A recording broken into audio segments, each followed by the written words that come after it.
Hello everybody and welcome to Fire Force Season 2, Episode 18, Anime Review. An episode, I think it's fair to say, of two halves. I mean, I've said that a few times this season, but I think this might be the most, the most obvious case of it. Other than maybe Episode 1, that was a pretty obvious case of it as well. I enjoyed the first half of this week's episode. You know what? I didn't despise the second half, which is weird, but I'll get to that when I get to it. We'll start with the first half, obviously. Which was far more interesting, in my opinion. Interesting is a... we all know. We all saw it. We know what we're in for here.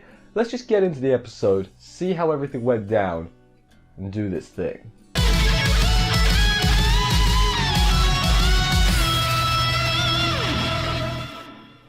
So we open up right in the thick of it. There's an infernal already about. It's already killed one person. Bad infernal. Bad indeed. They lat on it very quickly. They get. It's not really the main focus of the episode. Instead, what the main focus is on Iris. When the infernal's husband is like, is she in a good place or whatever? She's hesitating, and Shinra's looking like, that's pretty weird. She eventually does say yes, everything's good, but she's hesitating. The reason she's hesitating is obviously because of everything they've found out so far, about, the church might be a lie, like the cake and all that other good stuff. Fast forward a little bit, they got to get their equipment baptized because I don't remember why it's not been baptized properly, so they got to go do that at the church. Shinra's got to go because it's too heavy for just Iris on her own, although she has got big muscles. Why was she so adorable in this part? Like, legitimately, like, oh my god, you're the best. Can't disagree with that. I'm very sorry, my throat is going a little bit. It probably shows. While they're walking, Shinra is definitely not having pure thoughts. He is definitely an impure, lewd boy. That is for sure. But she is adorable. Like, let's not pretend that she isn't best girl. Okay, we're all in agreement. Good. You can't argue with me because this is a recording. Ha ha. We're in agreement. Off to the church they go. She goes off to baptize the crap, and he just is going to look around because he's got nothing better to do, I guess. I say look around, he just ended up just sitting on a bench, which is probably what I would do if I'm being honest. I'd probably look around for a bit and I'm like, there's a bench, I'm going to play on my phone for a bit. Shinra did not play on his phone, he was just in deep thought. He can tell something's off with Iris, as I said before. He can tell she's not acting quite right. Meanwhile, her praying, her impure thoughts or her worldly thought, whatever the nun said, are slipping in, so she's not doing too good. That was like a solid 4 out of 10 prayer, not too good right there, Iris. Shinra then walks into Lieutenant Huo Yan. I think I'm pronouncing that right. He's a dude from from way long ago we saw him, but he's there, and he's telling him basically, hey, some people are not doing baptisms now because of the information about the evangelist and the connection to the church and everything, so some people are not doing that. Even he himself is, thinking about it. However, he still has faith. People need faith. Believe. The power to believe can save your friends and all that. I have a feeling that's going to come into play later on. It came to play a bit later on in this episode, but I think just like overall, it's going to come into play later on because of something that happened later on in the episode. He remembered the seventh from this. It's like, oh, they're so strong because they believe in each other so much, and it sort of makes sense.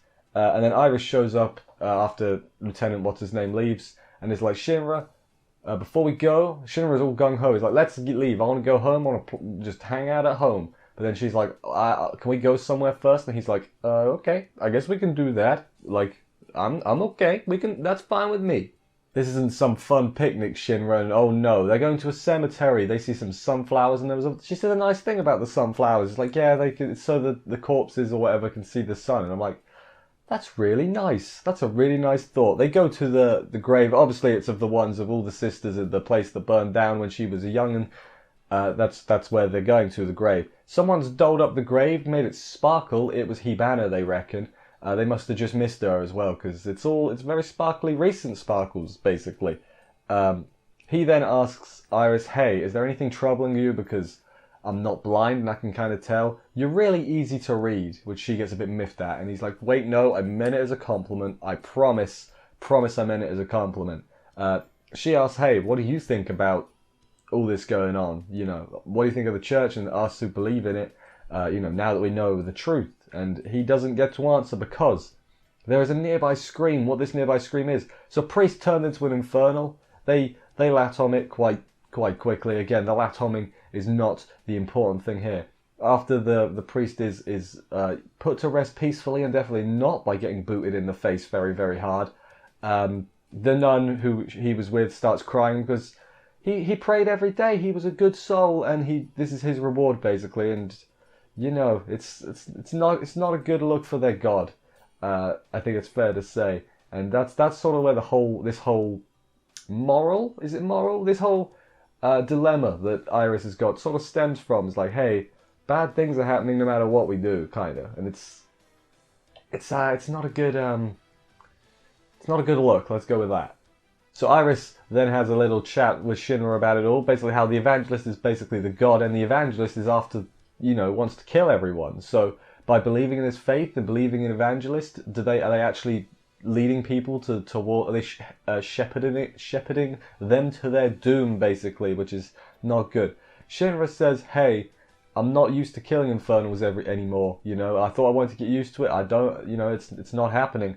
And we need the sisters because if we don't have the sisters, it's just murder, basically. But with you, it's putting them to rest. It's, you know, you're doing a good deed, kind of. It has nothing to do with the evangelist. You're doing good, evangelist or no. Like, it's. I get what he was saying. It was a good speech. I'm not going to go over the whole thing because you watched the episode. What he says, you're the sunflower of the 8th, which is, damn Shinra, you've got some moves right there. He slid into her DMs like that. And then she's got happy tears. She goes to do praying and she does a 10 out of 10 solid pray. Would pray again. That's what the nun said, I'm pretty sure. And then on the way home, to prove Shinra is very manly, he piggybacks Iris home. She gets on his back and he carries the bags as well, and he's not even struggling. So is she like the heroine? Is she like the one that's going to get with Shinra at the end? Because I've said before, I have literally no idea. Like maybe they're not going to go like no one away. That's not the focus. But you know, that's sort of what I think. Also, she says, if I have a problem next time, I'll come to you first, which makes me think she's going to have a problem at some point, and she's going to come to Shinra first. Maybe even the two of them will have to leave the eighth, you know, on the run for a while for some reason, because Shinra's a good guy and he'll help her out.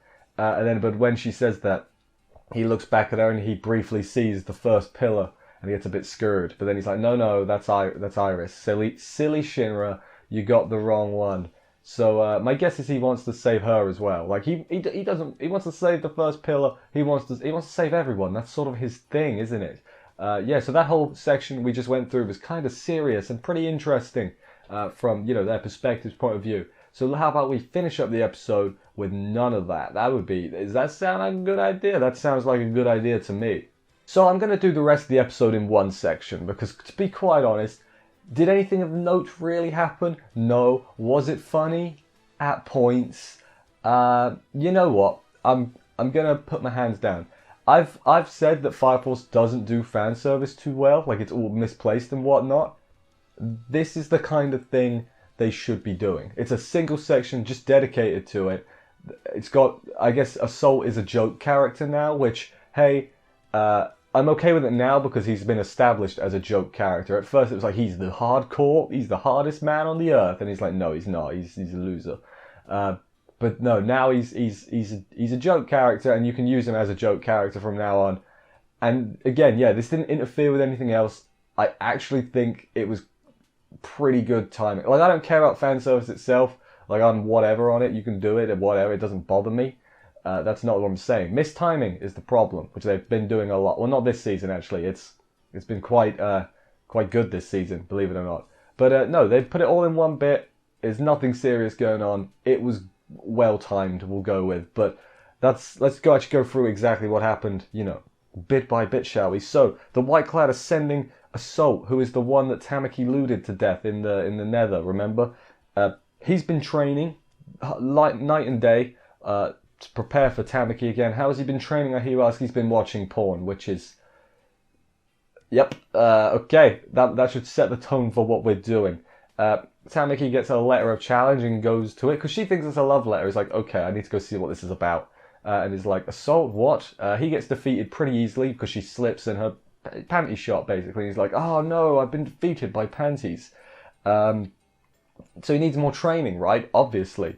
So he goes to a strip club where someone needs to clarify this. Who is the person like behind him in the strip club? Because it seemed at first I was like, is that going to be a future character? But then I was reading some comments on Crunchyroll and they were like, is that a Soul Eater reference? I'm like, I've never seen Soul Eater. I can't give any help on that. So if you know if that was a Soul Eater reference, tell me because I have no idea. But yeah, he goes to the strip club. He figures, damn, I am an absolute legend with the women. It's just Tamaki I'm bad with.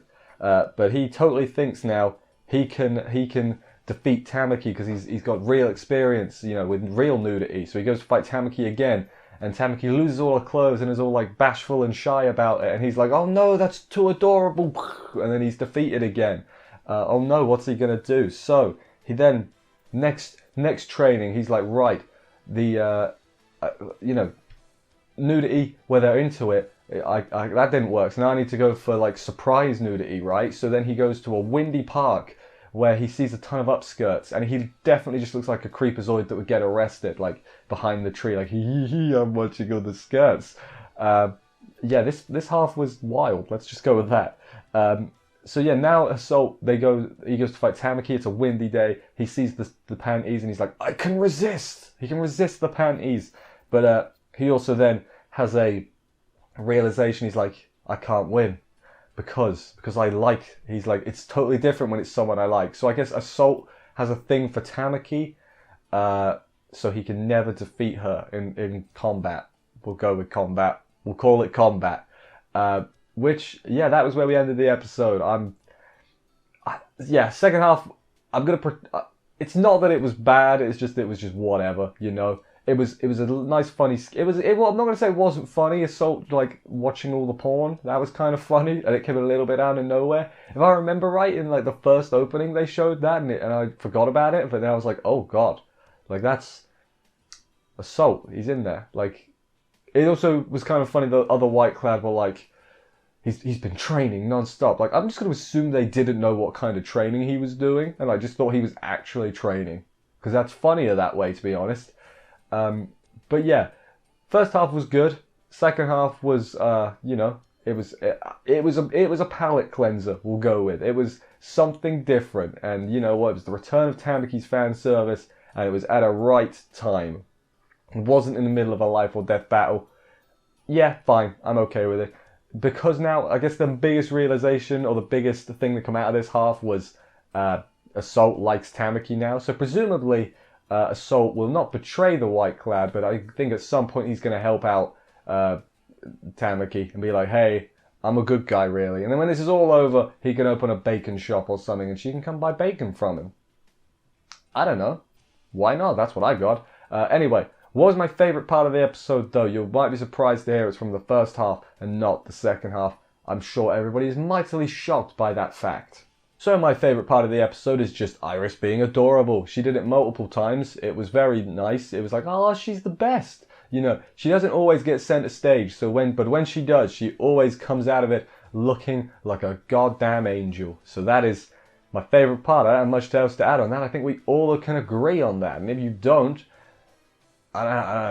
good on you for having an opinion, I guess. But anyway, it was another good episode. As I said, the second half was not too interesting. We're sort of in between arcs, I feel like. From the episode preview, looks like the next arc's going to have a lot to do with Maki, and that's fine, because she is also the best girl. Hey, I know it's the best, one best, but everybody can be best if you try hard enough. Should be interesting. We got, what, 5 episodes left, so maybe the next arc will be the last arc. Maybe, not sure. Don't know how much manga's left, so I don't know if we can get a season 3, but hey, I'm just going to enjoy this while we can, basically, because I'm having a good old time. It's fun. It's a lot of fun. Anyway, thank you everybody for watching this review. I hope you enjoyed it. If you did, please consider subscribing and stuff for more reviews. That would help me out a lot. I will see you next week for another episode of this. Take care. and bye, guys.